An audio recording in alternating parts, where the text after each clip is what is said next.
Good morning students. Last time हमने discuss किया था आइडियल नॉन आइडियल सॉल्यूशंस और नॉन आइडियल सॉल्यूशंस के टाइप्स, उनके ग्राफ के बारे में। आज हम डिस्कस करेंगे कुछ न्यूमेरिकल जो किस बेस पे होंगे, हेनरी लॉ पे और रोल्स लॉ के ऊपर, ठीक है। और उसके बाद हम दो कॉन्सेप्ट पढ़ेंगे छोटे छोटे से, जियोट्रॉप मिक्सचर और उसके बाद relative lowering of vapour pressure. तो न्यूमेरिकल जो है वो मैं आपके एनसीईआरटी बुक का ही सोल्व एग्जाम्पल एक बार समझा रहा हूँ ताकि आप उसको दोबारा अच्छे से लर्न कर सको, देख सको। तो पहले हम ले रहे हैं हेनरी लॉ पे क्वेश्चन। ये एनसीईआरटी का सोल्व क्वेश्चन है। इसमें कह रहा है if N2 gas is bubbled through water, यानी वाटर में से नाइट्रोजन गैस है वो बबल, उसके बुलबुले बन के बाहर आ रहे हैं और टेम्परेचर में दिया हुआ है एट 293 केल्विन। तो कह रहा है how many millimoles of nitrogen gas would dissolve in 1 litre of water. तो कितनी नाइट्रोजन गैस जो है वो 1 लीटर के अंदर डिजोल्व होगी मिलीमोल्स में। और हमें क्या दे रखा है, assume that N2 exert a pressure, partial pressure of 0.987 bar. और हमें क्या गिवन है, given that Henry law constant of for nitrogen is 76.48 kilo bar. तो हमें पता है बाय हेनरी लॉ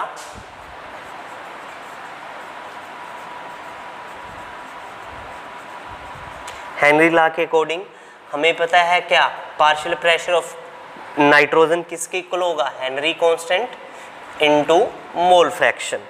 तो हमें पार्शियल प्रेशर दिया हुआ है नाइट्रोजन का और KH दिया हुआ है। गिवन क्या है, हमें गिवन है एक तो KH कितना है 76.48 किलो बार है। इसकी जगह हम 10 की पावर 3 रख लेंगे। और पार्शियल प्रेशर ऑफ नाइट्रोजन वो हमें गिवन है 0.987 बार। तो यहाँ से हम मोल फ्रैक्शन निकाल लेंगे। तो mole fraction is equal to हो जाएगा हमारे पास partial pressure of nitrogen by KH। तो हमें पता है पार्शियल प्रेशर कितना है 0.987 बार। और जो हमारे पास हेनरी कांस्टेंट है वो कितना है 76.48 किलो बार है। तो 10 की पावर 3 बार आ जाएगा, ठीक है। तो ये जब हम इसको सोल्व अप करेंगे तो ये हमारे पास आ जाएगा 1.29 इंटू 10 की पावर -5। तो मोल फ्रैक्शन है, मोल फ्रैक्शन की कोई यूनिट्स नहीं होते। अब हमें निकालना है कि कितने मिलीमोल्स होंगे किसके, उस नाइट्रोजन गैस के 1 लीटर वाटर के अंदर। तो हमें क्या निकालना पड़ेगा, मोल फ्रैक्शन निकालना पड़ेगा। और मोल फ्रैक्शन का, और वो भी किसकी निकालनी है हमने, नाइट्रोजन की। तो नाइट्रोजन की मोल फ्रैक्शन निकालेंगे तो वो किसकी इक्वल होगा हमारे पास N बाय जो वाटर के आपको पता है वाटर का 1 लीटर का मास, क्योंकि डेंसिटी और वॉल्यूम जो इसकी रिलेशनशिप में अगर हम कहेंगे तो मास यानी ग्राम्स में और मिलीलीटर इक्वल होते हैं। तो इसलिए कितने बनेंगे 1000 ग्राम।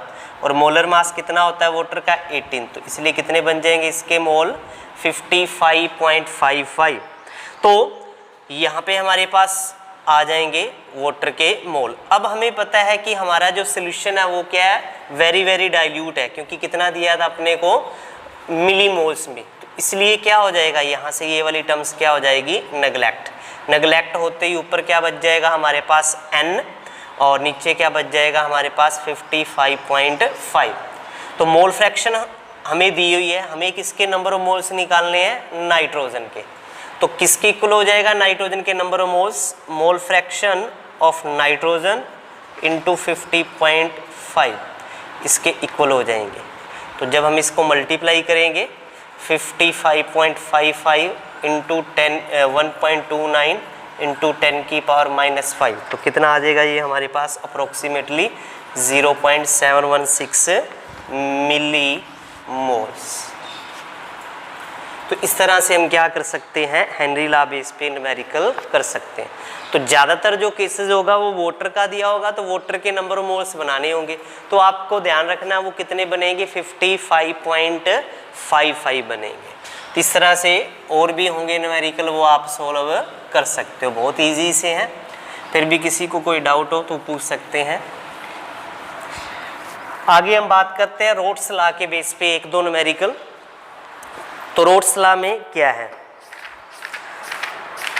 तो जैसे अपने को दिया हुआ है, हमें कह रहा है क्या, vapour pressure of chloroform and dichloromethane at 298 kelvin are, यानी ये प्योर स्टेट में दिया हुआ है। हमें कितना दिया हुआ है, जो हमारे पास क्लोरोफॉर्म है उसका 200 mm दिया हुआ है, और जो हमारे पास डाइक्लोरोमीथेन है उसका 415 mm दिया हुआ है। तो हमने क्या कैलकुलेट करना है, calculate the vapour pressure of the solution prepared by mixing 25.5 gram of chloroform and 40 gram of dichloromethane at 298 kelvin. और बाद में सेकंड स्टेप में हमें क्या निकालना है, mole fraction of each component in vapour face. Vapour face में हमें क्या निकालना है, इनकी मोल फ्रैक्शंस भी निकालनी है। तो ये भी एनसीईआरटी का सोल्व एग्जाम्पल है, आपको एनसीईआरटी की बुक में मिल जाएगा। तो हमें क्या क्या गिवन है, हमें गिवन है पी नोट ऑफ क्लोरोफॉर्म कितना है, 200 mm ऑफ मर्करी लेवल। उसी तरह से पी नोट ऑफ डाइक्लोरोमीथेन ये कितना गिवन है हमें, 415 mm। ओके, और हमें मास गिवन है, इसका कितना गिवन दिया हुआ है, 25.5 ग्राम, और डाइक्लोरोमीथेन का हमें कितना दिया हुआ है, 40 ग्राम। तो सबसे पहले तो हमें क्या बनाने पड़ेंगे, इनके नंबर ऑफ मोल्स। तो सबसे पहले हम बना लेते हैं number of moles of chloroform. तो कितने बनेंगे, गिवन मास कितना है 25.5, और मोलर मास कितना बनेगा, कार्बन 12 + 1 13, और क्लोरीन का 35.55 होता है। तो अगर हम इसका टोटल करें तो ये हमारे पास 119.5 बनेगा। उसी तरह से इसका जो हमारे पास नंबर ऑफ मोल्स बनाएंगे और इसको जब हम डिवाइड करेंगे ये हमारे पास बन जाएगा 0.213 मोल। और उसी तरह से अगर हमने नंबर ऑफ मोल्स बनाने हैं किसके, CH2Cl2 के, वो किसके इक्वल होगा, गिवन मास कितना है 40 बाय मोलर मास वो हमारा कितना बनेगा 85, क्योंकि देखो कार्बन 1 है 12 और 2 हाइड्रोजन 14 हो गए, और क्लोरीन एक का 35.5 है, 2 का हो जाएगा 71। तो टोटल करेंगे तो हमारा कितना बनेगा 85। इसको जब हम डिवाइड करेंगे तो 0.470 मोल। तो इतना कुछ हमें गिवन था। अब हमें क्या निकालना है, मोल फ्रैक्शन निकालनी है। तो मोल फ्रैक्शन पहले इसकी निकालेंगे फिर उसकी निकालेंगे। तो हमें फॉर्मूला पता है, number of mole of this component by total. तो टोटल हमारा कितना है 0.213 प्लस 0.470, तो कितनी आ जाएगी हमारे पास मोल फ्रैक्शन इसकी 0.312। उसी तरह से दूसरे की अगर हम निकालना चाहें तो हमें पता है 1 माइनस ये कर देंगे तो हमारे पास दूसरे कंपोनेंट की आ जाएगी 0.688। अब हम क्या निकालेंगे, इनका प्रेशर निकालेंगे, पी टोटल। तो पी टोटल का अपने को पता है क्या होगा, P chloroform plus P dichloromethane. तो इसका निकालने का फॉर्मूला क्या है, मोल फ्रैक्शन ऑफ दिस कितनी है 0.312 into its vapour pressure in pure state. उसी तरह से दूसरे कंपोनेंट का क्या निकलेगा 688 into vapour pressure in pure state. तो जब हम इसको टोटल कैलकुलेट करेंगे तो ये हमारे पास बनेगा 62.4 और ये हमारे पास बनेगा 285.5 और टोटल करेंगे तो 347.9 mm बनेगा। ठीक है, यानी ए कंपोनेंट का तो हमारा बनेगा क्लोरोमीथेन का 62.4 और जो डाइक्लोरोमीथेन है उसका बनेगा 285.5 और टोटल क्या हो जाएगा, इन दोनों का सम हो जाएगा। अब हमने क्या निकालने, इसकी mole fraction in vapour face. तो उसके लिए फॉर्मूला आपको बताया था YA = PA/P टोटल। ठीक है, उसी तरह से YB PB/P टोटल। तो PA कितना है हमारे पास 62.4 और PB यानी डाइक्लोरोमीथेन का कितना है 285.5। तो हमें क्या निकालनी है, इनकी मोल फ्रैक्शन निकालनी है। तो कैसे निकलेगी, जैसे अगर हम निकालना चाहें इस वाले की CHCl3, तो ये किसकी इक्वल होगा हमारे पास बाय P टोटल। तो कितना है ये हमारे पास 62.4 और P टोटल कितना है हमारे पास 347.9। उसी तरह से डाइक्लोरोमीथेन का निकालना चाहे तो हमारे पास ये आएगा। तो डाइक्लोरोमीथेन का कितना है 285.5 बाय 347.9। जब हम इनको डिवाइड करेंगे इसकी आ जाएगी 0.18 और इसकी आ जाएगी हमारे पास 0.82। तो इस तरह से हम क्या कर सकते हैं वेपर फेस में भी निकाल सकते हैं। तो एक एक मैंने एग्जांपल करवा दिया है, तो आई होप कि आप कर लोगे, कोई ज़्यादा मुश्किल है नहीं, सिंपल सी कैलकुलेशन है, फॉर्मूला हमने याद रखना है। तो आगे हम बात करते हैं फिर डेफिनेशंस पे, जो अगला हमारा थ्योरेटिकल कॉन्सेप्ट है उसके ऊपर। तो उसमें आता है हमारे पास अजियोट्रोप mixture.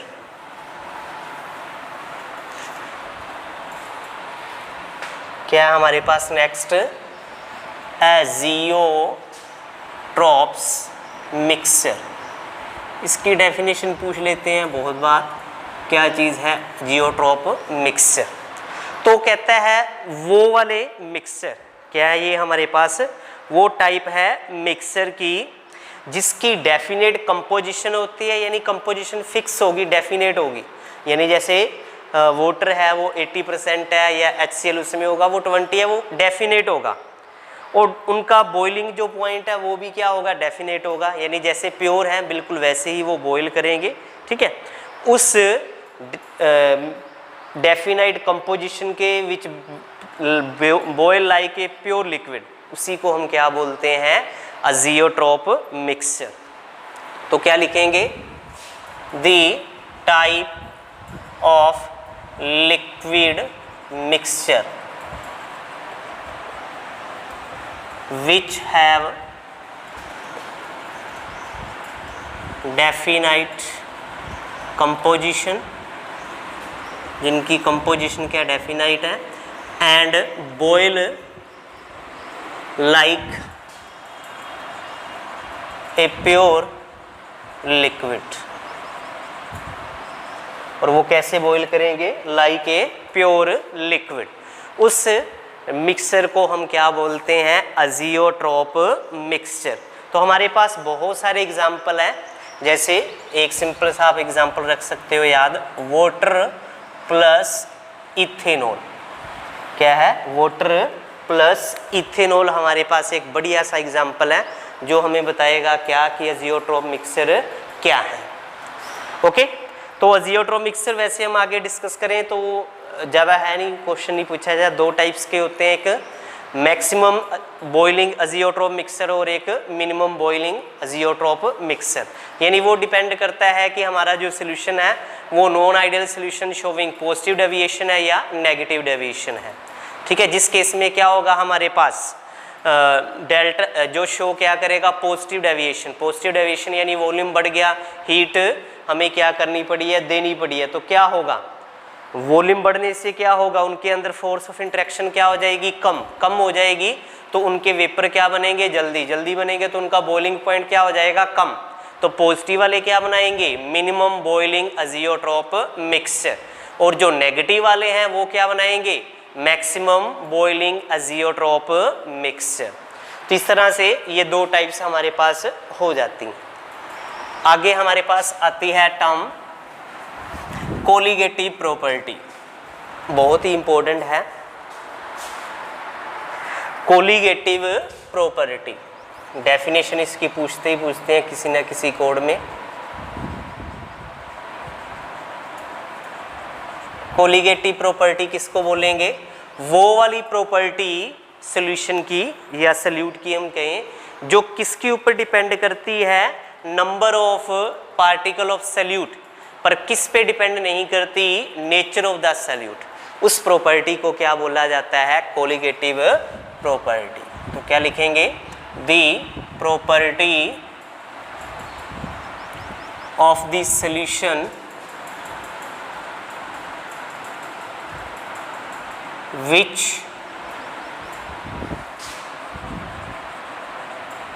Depends on the number of particle of solute but not on the nature of solute। उन्हें हम क्या बोलते हैं? Colligative property. तो हमारे सिलेबस में 4 हैं। एक है हमारे पास relative lowering of vapour pressure, दूसरी है हमारे पास ऑस्मोटिक प्रेशर, तीसरी है हमारे पास एलिवेशन इन बॉइलिंग पॉइंट, और चौथी है हमारे पास डिप्रेशन इन फ्रीजिंग पॉइंट। तो ये हमारे पास 4 है, इनको हम स्टेप वाइज डिस्कस करेंगे। आज हम बात करेंगे relative lowering of vapour pressure. तो सबसे पहले कोलिगेटिव प्रॉपर्टी वो वाली प्रॉपर्टी है जो किस चीज़ के ऊपर डिपेंड करती है? Number of particle of solute, ना कि उसके नेचर पे डिपेंड करे। उस प्रॉपर्टी को हम क्या बोलते हैं? Colligative property. तो सबसे पहले हम बात करेंगे कौन सी प्रॉपर्टी की? Relative lowering of vapour pressure. किसकी बात करेंगे? Relative lowering of vapour pressure. तो इसकी जनरल एक्सप्रेशन मैंने जो हमने Raoult's law for non volatile solute की थी ना, वहीं पे कर ली थी। तो इसकी एक्सप्रेशन ज़्यादा पूछते भी नहीं है, बस हमें पता होना चाहिए ये फॉर्मूला क्या है। Relative lowering of vapour pressure. तो आपने क्या ध्यान रखना है? सबसे पहली बात ये कि जो हमारे पास प्योर सॉल्वेंट होता है उसका वेपर प्रेशर हमेशा ही क्या होता है? सॉल्यूशन से ज़्यादा होता है। जैसे सिंपल सा केस आप लेके कर सकते हो, पानी को बिना कोई चीज़ ऐड किए बॉईल करके देखो, उसके वेपर्स ज़्यादा बनेंगे। पर उसमें अगर चीनी डाल दो या नमक डाल दो या और कोई साल्ट डाल दो, तो आप क्या देखोगे? पानी के वेपर क्या बनेंगे? कम।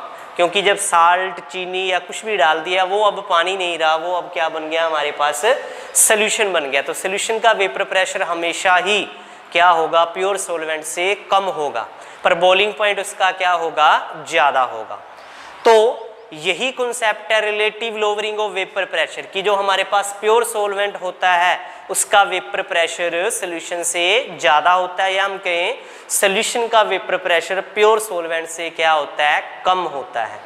तो जो हमारे पास ये डिक्रीज होता है सॉल्यूशन का वेपर प्रेशर प्योर सॉल्वेंट के कंपैरिजन में, उसको तो हम बोलते हैं लोअरिंग ऑफ वेपर प्रेशर। क्या बोलते हैं? लोअरिंग ऑफ वेपर प्रेशर बोलते हैं। पर जब हम उस लोअरिंग ऑफ वेपर प्रेशर को किससे डिवाइड कर दें? प्योर वेपर प्रेशर से डिवाइड कर दें, तो वो बन जाता है हमारे पास relative lowering of vapour pressure. तो हमने इक्वेशन बनाई थी P naught minus P S upon P naught S is equal to x2। P naught क्या है? Vapour pressure of the pure solvent, P S क्या है? Vapour pressure of the solution, और P naught S क्या है हमारे पास? Vapour pressure of pure solvent. तो प्योर सॉल्वेंट में से सॉल्यूशन का अगर हम कितना डिक्रीज कर गया, कितना कम हो गया, उसको हम क्या बोलेंगे? Lowering of vapour pressure. पर उसको प्योर वाली स्टेट के वेपर प्रेशर से जब डिवाइड कर देंगे तो वो क्या बन जाएगा? Relative lowering of vapour pressure. ये हम पहले ड्राइव कर चुके हैं, तो मैं इसको दोबारा नहीं करवा रहा। अब देखो पी नोट जो हमारे पास है ये प्योर स्टेट क्या है? सॉरी, यहाँ पे पी नोट एस है। पी नोट एस जो है वो प्योर स्टेट क्या है? तो ये हमें पता है क्या रहेगा? कांस्टेंट रहेगा। क्या रहेगा? कांस्टेंट। तो ये भी कांस्टेंट। तो जो वेपर प्रेशर है सॉल्यूशन का वो किसके डायरेक्टली प्रोपोर्शनल है? Mole fraction of x2। x2 किसकी मोल फ्रैक्शन होती है? सॉल्यूट की। और मोल फ्रैक्शन हमें पता है क्या मतलब है? Number of moles number of moles का मतलब क्या हुआ, नंबर ऑफ पार्टिकल्स। तो ये डायरेक्टली और डायरेक्टली किसके ऊपर डिपेंड कर रही है, number of particle of the solute. So इसलिए क्या होगी, ये एक कोलिगेटिव प्रॉपर्टी होगी। क्या होगी, एक कोलिगेटिव प्रॉपर्टी होगी। इसको इक्वेशन फर्स्ट मान लेते हैं। अब हमें पता है क्या, हमें ये चीज़ का पता है कि जो मोल फ्रैक्शन है x2 ये किसकी इक्वल होगी हमारे पास, n2 by n1 plus n2। अब हमें पता है क्या कि हमारे पास जो नंबर ऑफ मोल्स, अगर हम बात करें सल्यूट की डिनोमिनेटर टर्म्स में, वो number of moles of the solvent यानी वाटर है जैसे, तो वाटर के 1 लीटर की अगर हम बात करें तो 1 लीटर में 55.55 हो जाते हैं नंबर ऑफ मोल्स। पर जो हमारे पास सल्यूट है उसके बहुत ही कम होते हैं, 0.12 इस तरह से बहुत कम होते हैं।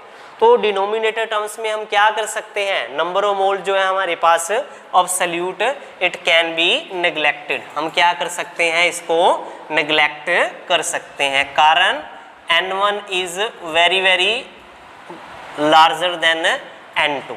तो क्या हो जाएगा हमारे पास, P naught S minus P S upon P naught S किसकी इक्वल आ जाएगा, n2 बाई n1। अब हमें पता है n2 क्या है, number of mole of the solute, जो किसकी इक्वल होगा, W2 बाई m2, और n1 क्या होगा हमारे पास, W1 बाई m1। तो हमें पता है n2 किसके इक्वल होगा, W2 बाई m2, और n1 किसके इक्वल होगा उसी तरह से W1 बाई m1। अगर इनकी वैल्यू यहाँ पे हम पुट कर दे तो क्या बनेगा, P note minus P S upon n2 की वैल्यू पुट करेंगे तो W2 अपॉन m2, और n1 की वैल्यू पुट करेंगे तो क्या होएगा, W1 और m1 क्या चला जाएगा ऊपर। अब यहाँ पे W2 क्या है, given mass of the solute, m2 क्या है, molar mass of the solute, m1 क्या है, molar mass of the solvent, और W1 क्या है, given mass of the solvent. तो इस पे क्या क्वेश्चन पूछा जाता है, यहाँ से हम क्या निकाल सकते हैं, molar mass of the solute. तो कैसे निकालेंगे, देखो हमने m2 निकालना है, m2 वाली टर्म्स इधर ले जाइए तो क्या बचेगा, m2 अगर हम उधर ले गए तो यहाँ पे क्या बचा हुआ है, W2 into m1 by W1, और ये वाली जो टर्म्स है इधर क्रॉस मल्टीप्लाई हम करेंगे जब क्या हो जाएगा, P नोट S ऊपर चला जाएगा और P note S minus P S ये क्या आ जाएगा नीचे। तो इस फॉर्मूले के बेस पे हम क्या निकाल सकते हैं, molar mass of the solute निकाल सकते हैं। तो इस बेस पे क्वेश्चन पूछ सकते हैं क्या कि डिफाइन कीजिए relative lowering of vapour pressure क्या है, और बताइए ये एक कोलिगेटिव प्रॉपर्टी है और इसका यूज़ करके हम कैसे मोलर मास निकाल सकते हैं। तो उसका एक एग्जाम्पल मैं करवा देता हूँ न्यूमेरिकल का, जिसमें मोलर मास पूछा गया हो। तो जैसे हमें पूछा गया vapour pressure of A 5% solution, 5% का मतलब क्या हुआ, 100 में से 5 जो परसेंट है वो क्या है, सल्यूट, और 95% क्या है, सोलवेंट। एक्वा सोल्यूशन यानी वाटर हो गया, of a non volatile organic substance eight 373 kelvin is 745 mm। तो एक बात आपको याद रखनी है, जो प्योर वाटर है उसका जो वेपर प्रेशर लिया जाता है वो हमारा कितना लेना है, हमने 760 mm लेना होता है। तो हमें क्या कैलकुलेट करना है, molar mass of the solute, हमें क्या निकालना है, उसका मोलर मास निकालना है। तो हमें क्या क्या गिवन है वो देख लो। हमें क्या याद रखना है, सबसे पहले P note S of water कितना होता है, 760 mm, और जो PS है वो कितना हमें दिया हुआ है, 745 mm दिया हुआ है, और कितना दिया हुआ है, 5%। 5% मतलब मास ऑफ सल्यूट कितना हो जाएगा, मास ऑफ सल्यूट कितना हो गया, 5 ग्राम, और मास ऑफ सोलवेंट कितना हो गया,